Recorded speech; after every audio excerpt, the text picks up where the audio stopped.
Hello, good day to you, ma'am and sir. My name is Wendelin Balungkit. I am 40 years old.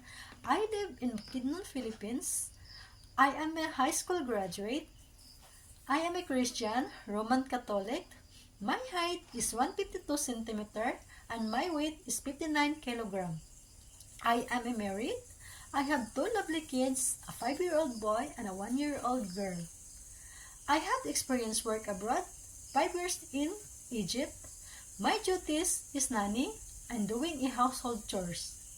2 years in Qatar. My duties is doing a household chores. And also 2 years in Kuwait.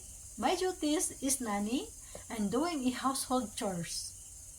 I am a loving person, caring, understanding, and trustworthy.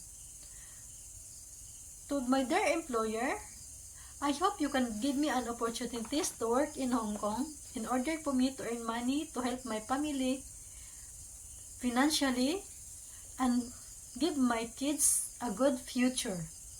I promise to work hard and to finish my contract and renew it if you need it.